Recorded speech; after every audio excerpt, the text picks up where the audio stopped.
Ahanba Magdada Salai Story Channel gi mahut sinjaduna Panthoi Mangang na mayambu taram na oksabaga loinana ikok no na khurumsari ngasi su mayam gi damakta nungairaba funga wari ama puduna lakjari wari asibu ibirakbana Roshni Chanu hauzik mayam gi maphamda wari asi khudol tamjari mayam punna daminarasi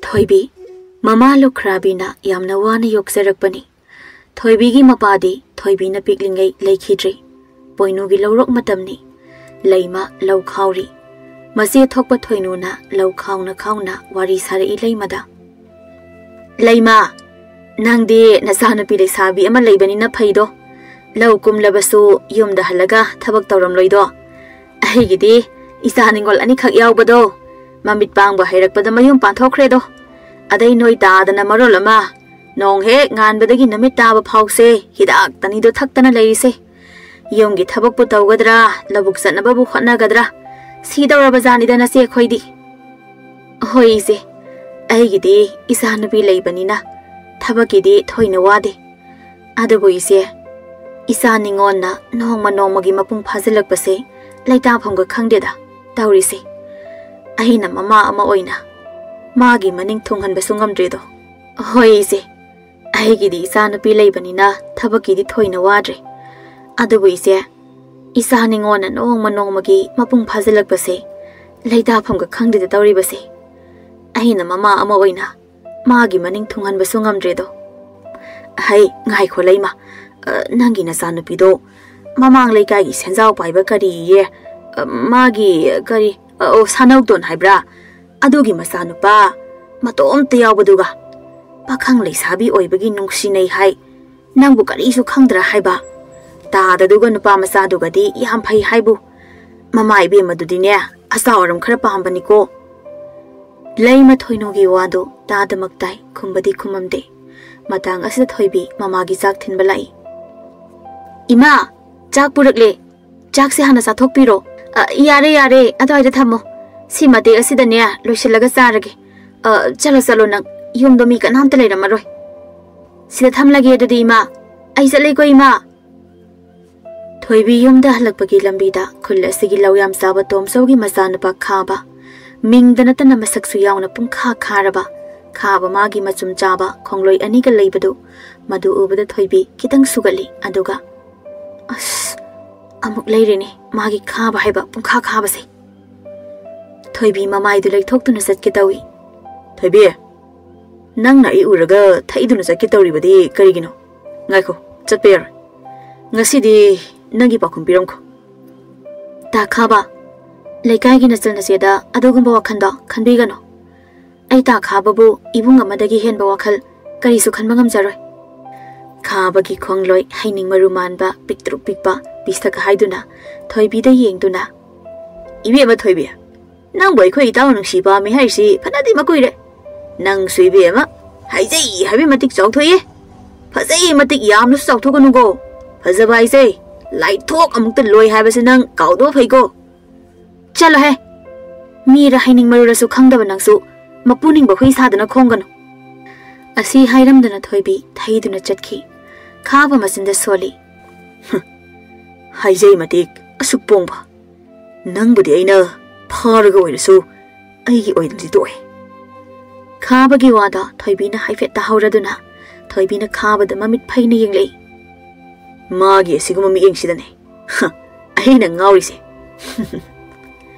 haiduna makunna mathabak mapadaga paisinjai namidang wairamgi matamni Thoibi mata tharik amadi tharo makhoi aniga punna khungi pukrida ising sokpa laklami mata ahumda sum lakpada khaba hoidu amuk thingnare Thoibi ngaiko nang asidi aina haiba wado yadaba yare yadre pharani yare phajana yumda imagi mamo oinaba purani khabagi wadada mana khara tathiba tharona kariya mingda magna khaba mingda natana saksu khaba nangumba thongda sakhiba summan banangna phajabada maming saliba tharo aibo nungsi haibiyo kaina itada pausen baga sa sadana Tharogi wadada khaba ingangakna Korea Tharo habi sakthi be hey Tharo ekaibu manbi. Nangonda ina karamba matamda Nungshi haige. Khaba Thoibida amu onzilaga. Thoibi, aina haise nangonda ne. Nang yage habra yaro habra. Ta khaba. Nupa ani ngami matagum. Adugumba tabada nungaitaba wada ngangbigano. Aduga masimasu khango. Nangna kihan khangalaga chatkadaba nupido aidi nate. Oh. Haisinadi.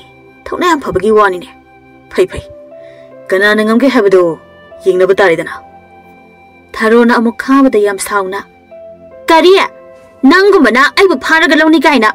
Itasina asok phajana aidi mapu pale hairabasida nangna aibu pharaga lawni kaina. Nang da halageda sana buzne da thomageda masi. Asi haidina Tharo makutta pariba sana bundu thangatuna thomge dawi. Tharo gi mataudu da nupa ahumdu maning handuna chenki. Khabaga lakmina ba corona. Masigi Tharo haibisina mana pangi khangadi mayumda legidi haidi. Sana buzina ga paladi kuka kairedra habanida. Bisakna. Adu ne mi daw. Khaba nangi nupi lumba surprise Koka kaidana nupi thibaga mu khangda to tare. Hanadagi nupi naga pambida leibasida. Khabana goroga pisakada mamituna phaina yengduna. Nupi phangdragana pisak. Nang na magi Tharo haibise. Mayum panmasu khanglarida bise lawro. Aduga goro. Nang na tharik haibi khuning kaida lawro. Adu already nupi thiba khangedana. Khabagi wata da pisakna murum soli. Adudi nang hek lawro. Sakta siga masak phasaba nupi ga pami phangju phangoi. Sakta mangna mairin tang khayeng maladana.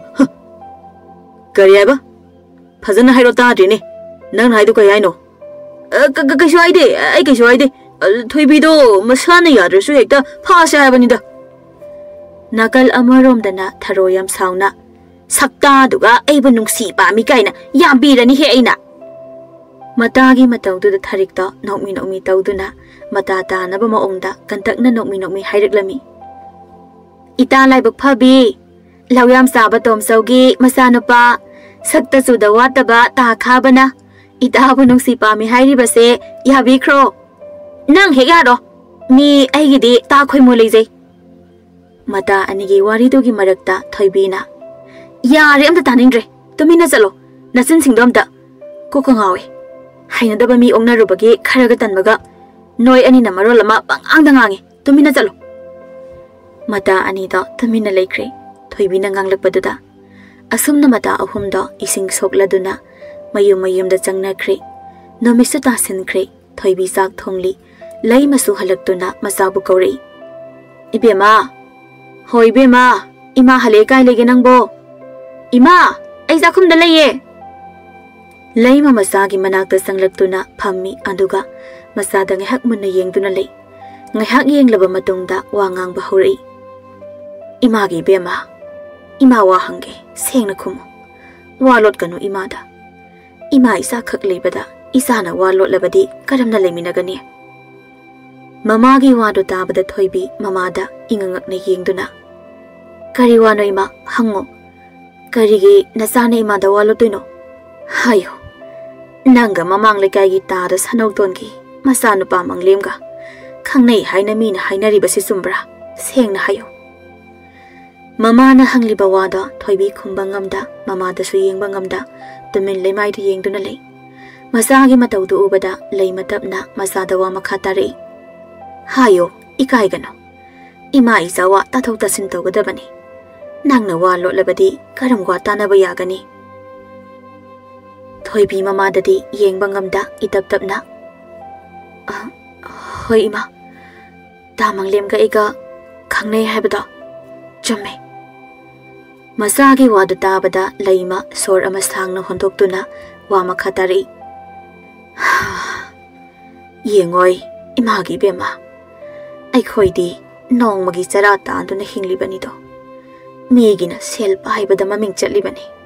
Aduna mina ne wang angba yaba thabakti tawhaningde imadi. Lai oi khraban hapabu ne mina chingthoktuna ngangnaba yaba thabakti nang tawgano. Imagi di sinatana hainingai kaisu leite. Isana sina phare khanba thabakto adum taw. Asi haiduna leima haugatuna thokre. Asomda sumanglemgi mama ibema santi masada kanangangli.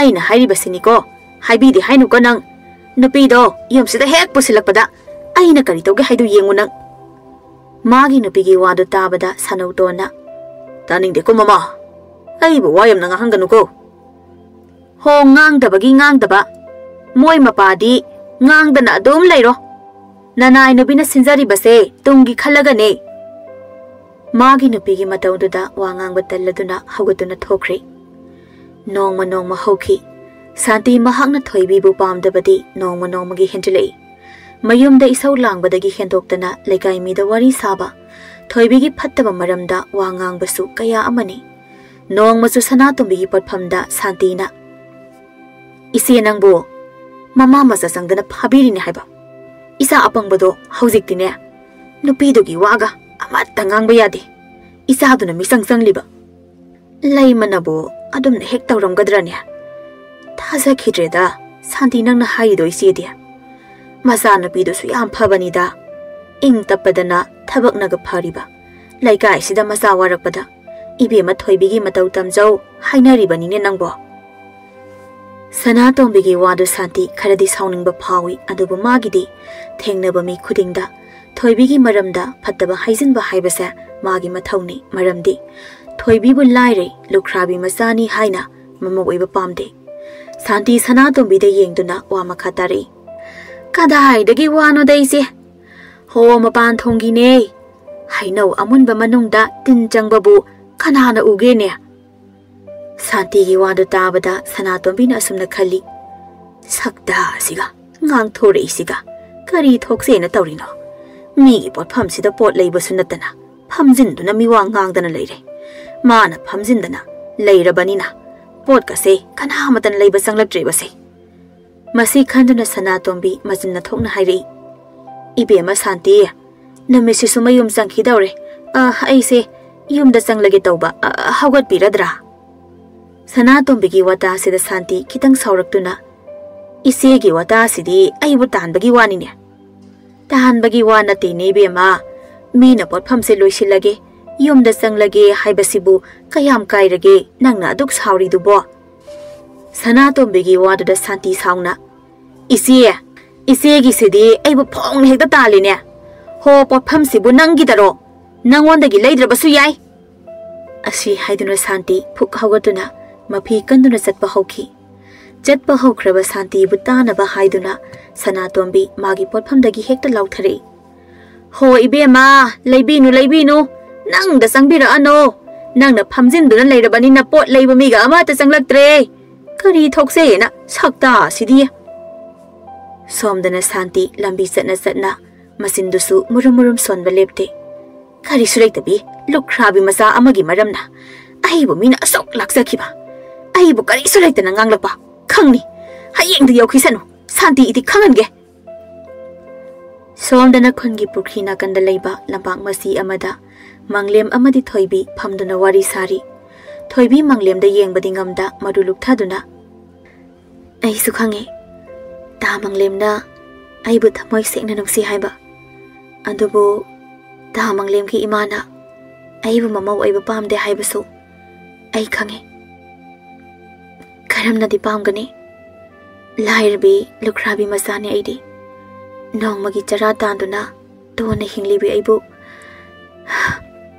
kanagi mama mapana mama oiba pamgani thoibigi wadu tabada manglem nungai tana thoibi de yengduna thawai karino nang nangangi dobo ima ipana nangbu pamde yade hairabasu nangi damak aina punsigi lengdana lepkani adugumba napi thoktaba wada amuk hana ngangano manglem thoibigi makhut ani maktu tapna paisin biduna wa makha tari aina nangbo kayam nungshi haibasa aina amuk wahai oina haidrabasu nangna khangpham thokpani nangi ming phawba kawba pamuzai khanduna aigi thawai makni khanduna thawai haina kawribasa shigi maram nangna khangbiyo aigi thawai ayo adudi nang aibu thamoi sengna nungsirabadi aibu nagi yumda hauzik puduna chatpa ngamkadra ngamgani karigi ngamloi aina ngasi pariba nangi khudangse punsigi oina thadokloi Nangi kudang sibo thadoke khalakpa mikupta aigi aroiba haibada oige. Manglemgi wadu tabada thoibi pirang lakta momon nokjei. Adubu tamba ngamdaba mi oibagi punsini tungda karibu thoklagaba. Somdana thoibina yumda thenga phau hanjilaktabaduda mama leimadu wakhal wana leifam khangjaramde. Somda su chap manai santi amadi sanauton masana thenga phau hanjilaktabada imungda leiba ngamda mangolda phamduna ngairi. Hai mama, nangu na sa nupadu sida chatkani kaina karisu hairamdabrone. Hairamadabu mapan sida asuk ingba sida thok uikhei ngai khidro moi mapa. Thongalomda nupa amaga napi amaga sanglaklibadu ubada santina mapa kanano thongalda napi amaga nupa amaga sanglakliba aibu udrene amata yengo minangbo. Taningdeda mama, nangna udrabadu aina ugadro masidi. Makhoi aina asumna hainaringaida thoibi amadi manglem sumang yoksilei sanautona masada onsinduna ibungo kanano nangna purakliba napi masaside. Baba, mase ngasidagi nasana yumasigi mau ehelagi khanduna puraklabani baba. Masagi wasi tabada sanauton harauna magi nupida onsinduna hai mama, nangu tadro nasana puraklibasi imau ne hairine namau si imungda pusilune nangbo.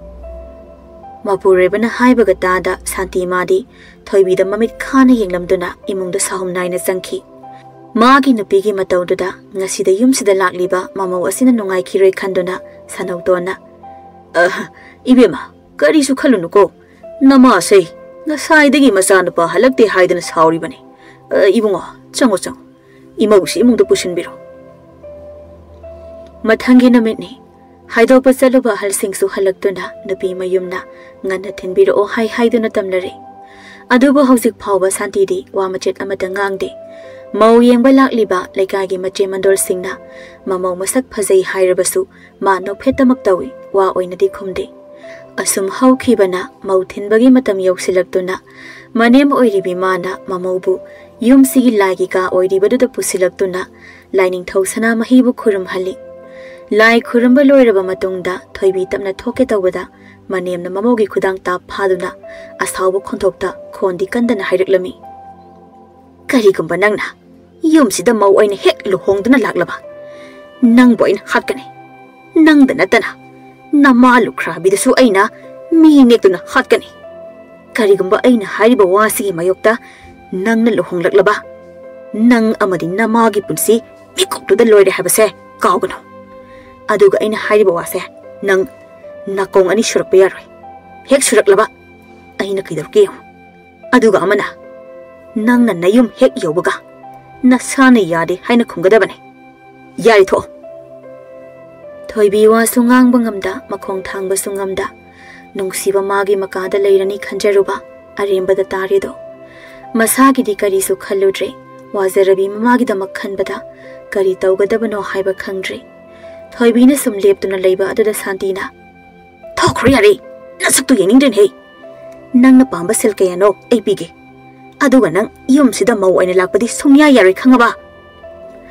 Thoibi wa amata haiba ngamda nungaitaba saktamga loinana mapanda tholaktuna mayum makai pangkhre. Napi thinbala ambagi langlamba mi singsu loina hanakhre. Adu fawba thoibi wa amata ngangde machagi matawduda mama leimana ibema kaidawrage isabo ngasaidagi nangna wa amata ngangdana tamina phamduna leiribadubu kaidawrage isabo. Mamagi wahang aduda ngasai makai omkhatuna leiramba mayamdo khamjinba ngamda makhol thokna kablakli. Masagi mataw aduda mama oibidu pakhatna se hayo imada isabu kaidawrage hayo. Thoibi mama bu chetna khonduna wari pumbali thori wadu tabada leimana kari isabu moina adumna haiba yabro mi bu laire nangi haiduna adu kusitaba laikai pali laikai taktuna wara khange khangroidra domoy atonba ikhoi su tawba ngamba lei haibasi utke. Thoibi mamagi waduda ipa pakhatna nate ma adumna tawigano aigidamak imana awaba tabado Nachana yang bagam zarui ima. Nachahi magi nakta punsigi hoina leizerage ima. Laima machabu chena konduna makhol thokna kaptuna. Namha ina lairabi oirubana.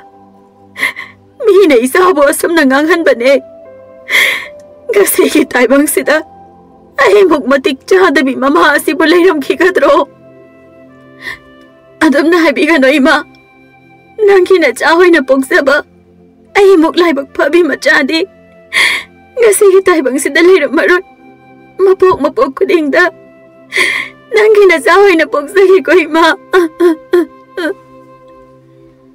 Somdana thoibi sen khre pauk tabada khaba magi matau anida nungaitaba phongdokli.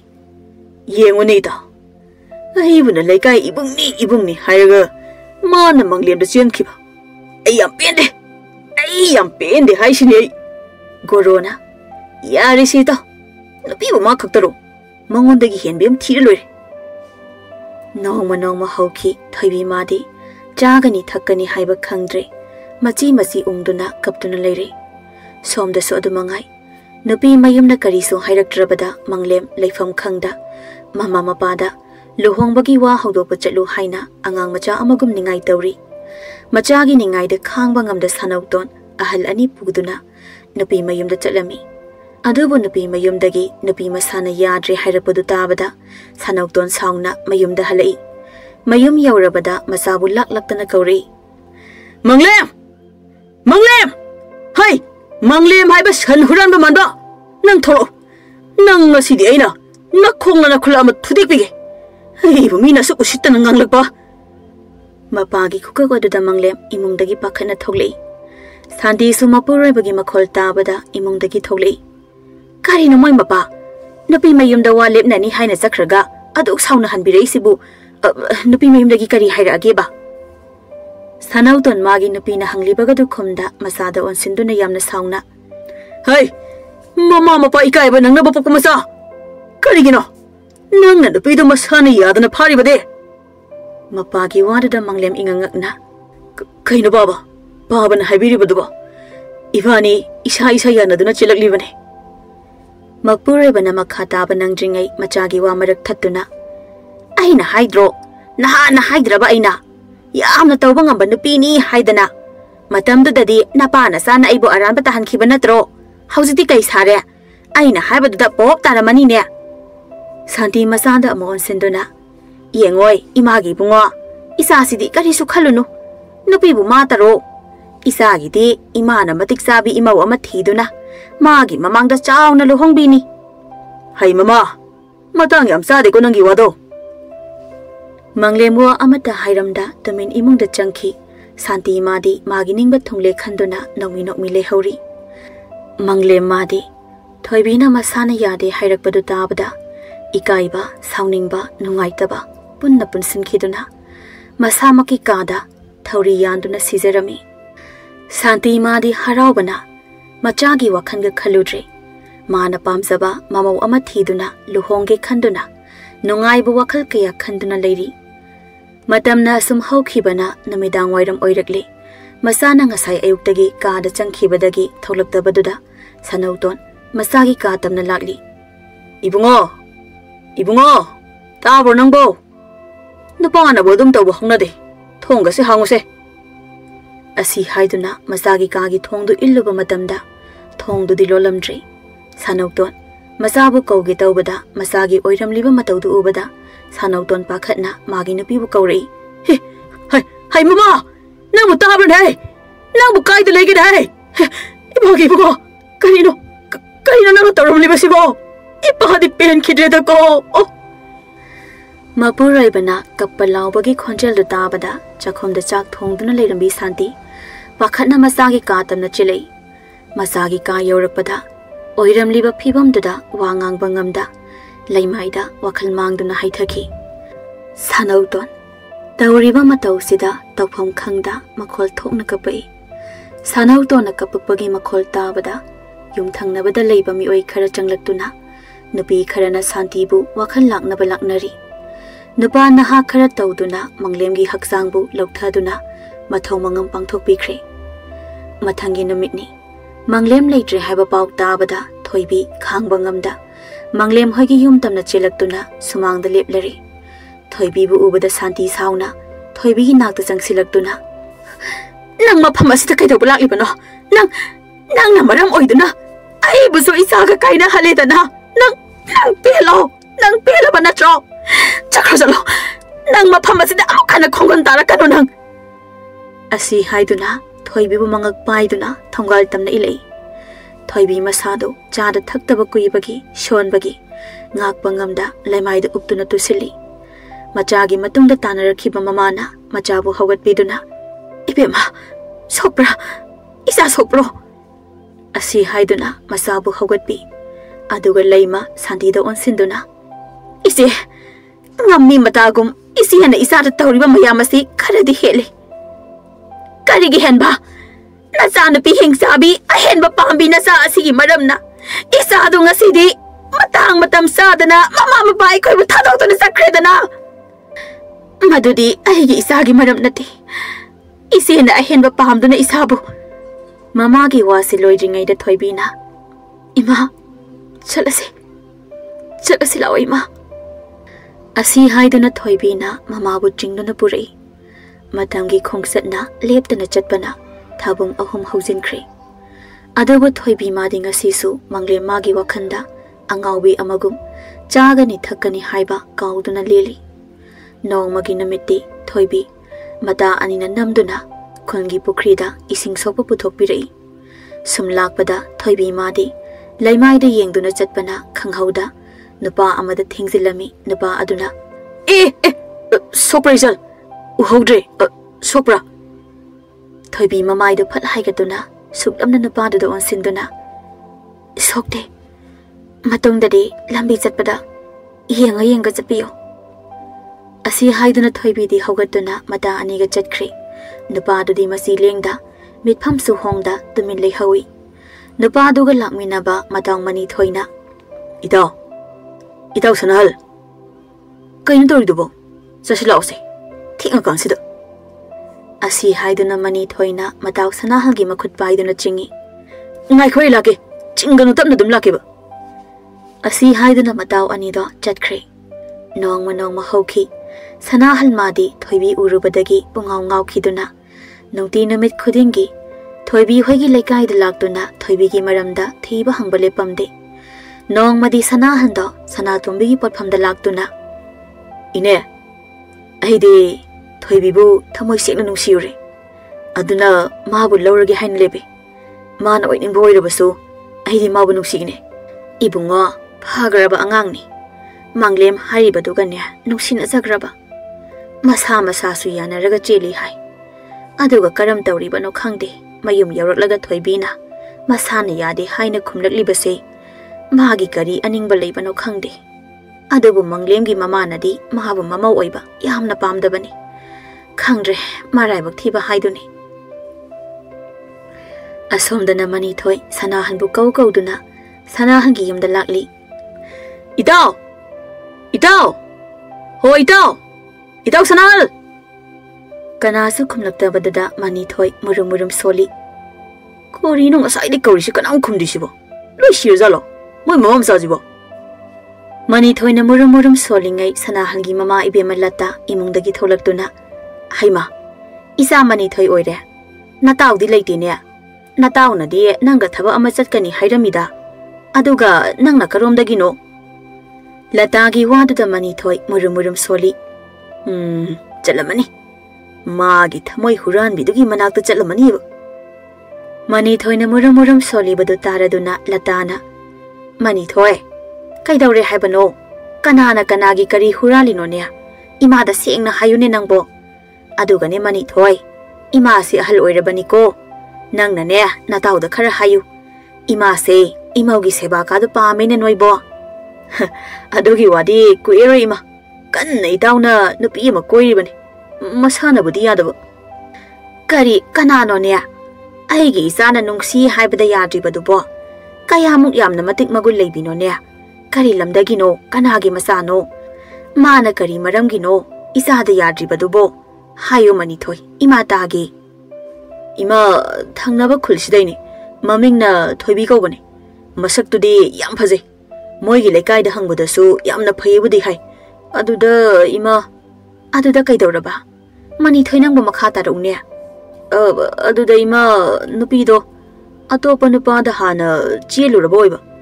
Aduda Nupido Naitau the Sunya Yadaba. Housipudi Mana Chielu Nupa the so sea crab. Lata Adu Puxel Patabi Mamanate. Mi Amabu Hantani yang Bahaitabini. Matangi Ayukni, Lata, Masagi Apambagi Matung Inna. Tangnaba Kunda, Toibigi Tiduna Lai.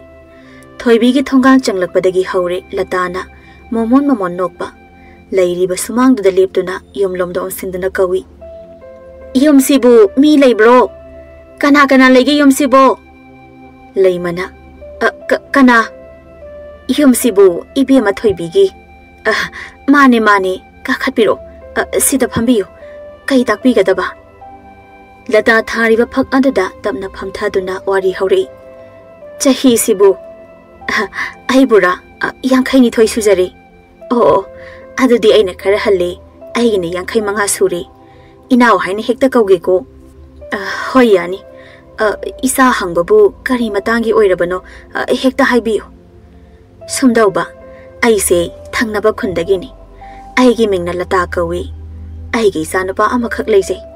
Isagi Mingna, Sana Halkawi. Isanapana Inaugi Satoi se, Yam the Pamzori, Nungshi Zarure, Aduda, Mama Amoina, Isagi a Bamba Matung Inna, Ibe Matoi Bibu, Imo Oizagi and Haizabala Ibani. Ise Bima Bimana Haibiri Bawado. I kogi oinadi, Libak Yamna Pabani. Aduda, Aigi Isase. Asi haiduna Laima, Wamakata Bangamda, Maruluk Taduna Lay. Laimagi Matauda, Lata, no me Makatari. Inauna the Yare Habawahido, Haibio. Aigidi, Isaning also Yauzadi. Isaning oni Kanduna, Tamzadoini. Isia. Aigi Isagi Toto Ama, Hana Toki. Laimagi Wandu, Loibananda, Latana Marak Tatuna. Adu so hana kangzay. Inaw, aigi pamdadi. Maana kana, aina kana haiba amalate. Isagi laibak tatamnam drabani kanduna. Inaw na aigi wase amukta yabiyo. Isi, ay, isagi wa amatahana. Hoy, hangbiyo. Isagi apambasu. Adubu yadabadi yaroy ko. Isi, nohong amamuk laki. Adu dadi yadaba yaroy ko. Ngasigidi ayamuk salagi. Ihe, Nasaidagi wari tauringaida, Karimata Susamina de Tauribasi. No malak saragi, sale. Asi haiduna lata chatkre, lay mamana, machada, latana hairamba wadu tammi, toibi yaningdana. Ima, Aibu yum sidale hening draba.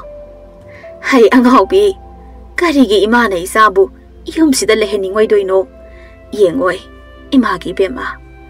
Imana laying di paido. Imana Laitraba Kandadi, Nangbu Kanana Yingsin Bihongni. Tungi Kalaganang, Lohong Base, Yahagadabaniko Imagi Bema.